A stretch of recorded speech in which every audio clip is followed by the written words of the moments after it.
Hello everyone, welcome to this next video on field theory. In this video we shall be seeing what are multiple roots and how do we find if the given polynomial has multiple roots in some extension field. So first of all, we should know what do you mean by this multiple roots. So that is the first thing that is required.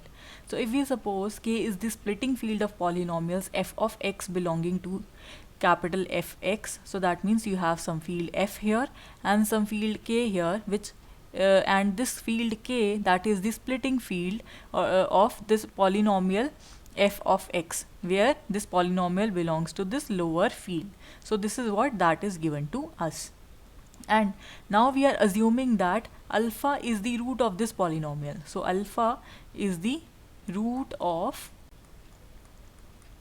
the polynomial f of x. So that means f of alpha would be equal to 0. That is true. So now this is a single root, but when would this be a multiple root? That is the question here. Now because this f of alpha is equal to 0, that means x minus alpha, that would be a factor of this polynomial. This would be a factor of this polynomial f of x, and by factor we means that this factor divides the polynomial f of x, where in the extension field, splitting field k of x, here in the upper field. So now for this is for single root. For single root we say that we have one factor x minus alpha that divides the given polynomial f of x. But what about this factor x minus alpha raised to power s? Suppose the polynomial f of x now has a factor x minus alpha raised to power s. So that means this factor x minus alpha is appearing into this polynomial f of x how many times? S times. Now depending upon this s, we have either the multiple roots or the simple root. So this s, this represents the multiplicity of the given root, and if this is equal to 1, so we obviously have simple root, and if the value of s is greater than equal to greater than 1, so it has multiple roots. So alpha occurs, we would say alpha occurs s times as a root of the polynomial f of x belonging to capital F of x. So this is what we meant by saying we have multiple roots. Okay, so we usually say that whenever you have some polynomial or the derivative of some function equal to 0, you say that the given function is constant function, but this is not always the case. For example, I have this polynomial x raised to power 5 in the given field z mod 5. So here what are the elements of this field? The elements are 0 class, 1 class, 2 class, 3 class and 4 class. So these are the only elements, because whenever you divide some integer by 5, whatever is the remainder, that is either contained in these of the 5 classes. So this is what we say over here.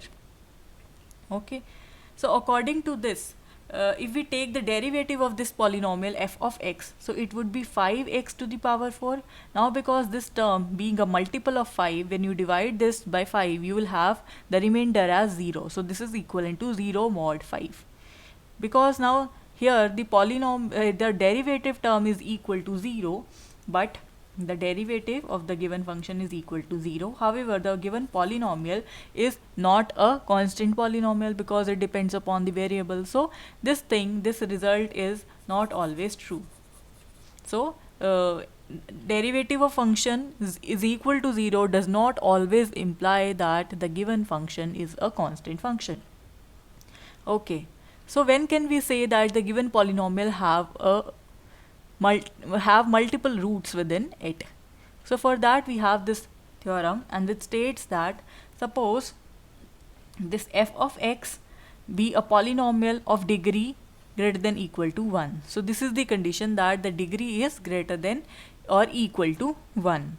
So now they are saying where alpha is the root, then they are saying this alpha, that is a multiple root, alpha is a multiple root if and only if the derivative calculated at the point at the value alpha that is equal to 0. So this is the result. This is true for polynomial having degree greater than equal to 1. It should be any polynomial having degree greater than equal to 1. Then the alpha is a multiple root if and only if its first derivative calculated at the point alpha is equal to 0. For the proof, because this is if and only if part, so we'll prove firstly that we'll assume this thing that this is given to us, and we'll prove that f dash alpha is equal to 0, and secondly we'll assume that this is given to us and we'll prove this part. So this is the meaning of if and only if. So let us now proceed for this first part. So we assume that alpha is a multiple root for this particular polynomial. So let alpha be the root of this polynomial f of x. So that means x minus alpha is a factor of the polynomial. Why? Because it would divide that polynomial being a root. So by using the division algorithm, you could write any polynomial f of x as the polynomial factor x minus alpha into the quotient polynomial plus the remainder polynomial. This is according to the Euclid's division algorithm. And the degree, this polynomial r of x, either it should be equal to 0 or the degree of this polynomial r of x should be less than the degree of this polynomial g of x. So this is the condition in the general case, but in this case, because x minus alpha is 0, so that means we can say we have this condition that r of x is equal to 0. So accordingly we have f of x is equal to x minus alpha into g of x. So this is our equation number 1, where g of x is some other polynomial. So now because we are to calculate we are to prove this thing f dash alpha is equal to 0, we'll first calculate the derivative. So what would be the derivative? It is equal to, here both the terms contain x, so here we will apply the product rule. So first factor comes as such, then the derivative of second, so it is g dash x, then the derivative of first factor, second factor as such. So this is the derivative of f of x. Now we will substitute in place of x the value alpha, so we will have f dash alpha, so this becomes alpha minus alpha into g dash alpha plus g of alpha. Now because alpha minus alpha is 0, so this whole factor becomes 0, so we are only left with this quantity f dash alpha is equal to g of alpha. So this is true. Now we assume that because alpha is, this is given to us that alpha is a multiple root of f of x. So being a multiple root, that means this f of x could be written as x minus alpha raised to power s into some other polynomial h of x. So then only where s is greater than 1, then only this becomes equal to then only we can say that this polynomial f of x have multiple roots.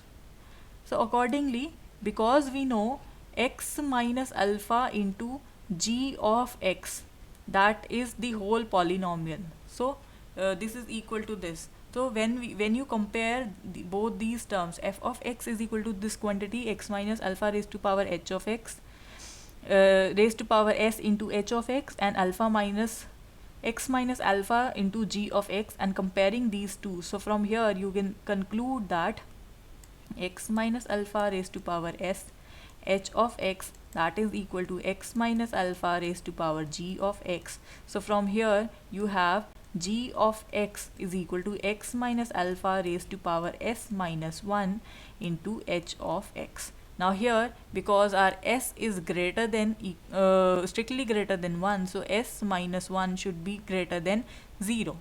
So that means we have at least one factor present over here. So from here, because this is the this becomes the factor of this h of x, so that means we say that because as x minus alpha is at least one factor of g of x, that means this x minus alpha divides g of x. So that means alpha is a alpha is a root of g of x. So from here you can say that this g of alpha is equal to 0. If g of alpha is equal to 0, from here you can say that your f dash alpha is equal to 0. F dash alpha is equal to 0. So this is what we were required to prove in the first case. So we assumed that there are multiple roots for the polynomial f of x, and we have proved that this f dash x is equal to 0. So for the converse part, we'll assume that this is given to us. So we will assume that this is given to us, and we will prove this thing, that the given polynomial have multiple roots. So for the converse part, we assume that f dash alpha is equal to 0. So we will prove that x is equal to alpha is a multiple root for the given polynomial. So for that, what was the expression of f dash x? It was equal to x minus alpha g dash of x plus g of x. So this was the expression for f dash x we have calculated in the previous part. So accordingly, f dash alpha, what would be this? This would be alpha minus alpha g dash alpha plus g of alpha. So from here we get f dash alpha is equal to g of alpha. Now because this thing is equal to 0, so we have g of alpha as equal to 0. So this is the quantity. Now if g of alpha is equal to 0, that means alpha is a root of gx. If alpha is a root of gx, so that means x minus alpha is a factor of gx. So it will completely divide this polynomial. So by the division algorithm, you could again write gx as this polynomial x minus alpha multiplied by hx, where hx is some other polynomial in this f of x, plus the remainder is 0 because this is a factor of g of x. So according to this, we can say alpha is a multiple root of f of x. Why? Because your f of x, that was equal to x minus alpha into g of x. Now you have just written this g of x as x minus alpha into h of x. So we have substituted the value of g of x as x minus alpha into h of x. So from here you have x minus alpha raised to power 2 h of x. So in this case you can say that at least it has two roots. Therefore we conclude that x is equal to alpha is a multiple root of the given polynomial f of x. So this is one result. Let us see another result. This was whenever your polynomial was of degree 1. But what if the given polynomial is an irreducible polynomial of any degree defined over f? In that case, we say that f of x has a multiple root if and only if f dash x is equal to 0. Previously, we were saying that it has multiple roots if and only if f dash alpha is equal to 0. But in this case, we are providing a general statement restricting the assumption that restricting the conditions that the given polynomial should be irreducible in nature. So for the proof of this, because using the previous result, we know if alpha is a multiple root of f of x, then it is also a root of f dash x, and this is a if and only if condition. So for this proof, for the proof of this particular result, what we will do, we will also prove it if and only if. That means we'll prove it using the if and only if conditions at every step. Okay. So now because the given polynomial is given to be irreducible polynomial, so we can say that because this is irreducible, so if we convert this into a monic polynomial, how do we convert into monic polynomial? By dividing by the leading term. So when you divide your given irreducible polynomial by the leading term, your coefficient, your polynomial becomes monic, and hence it becomes minimal polynomial, because by definition minimal polynomial is irreducible monic polynomial. So that means we can say that this polynomial A inverse f of x, that is the minimal polynomial, where A is the leading coefficient of f of x. So that is correct. Now if we assume that we'll go by method of contradiction. So we are to prove that this f dash x is equal to 0. So we'll go by contradiction. We'll assume, if possible, this f dash x is not equal to 0. So in that case, if this is not equal to 0, then the degree of f dash x is greater than equal to the degree of A inverse f of x. Why? Because A inverse f of x, we have just said that this is a minimal polynomial, and f dash x is some other polynomial which is present in capital F of x. So that means the degree of this other polynomial would surely be greater than the degree of the minimal polynomial.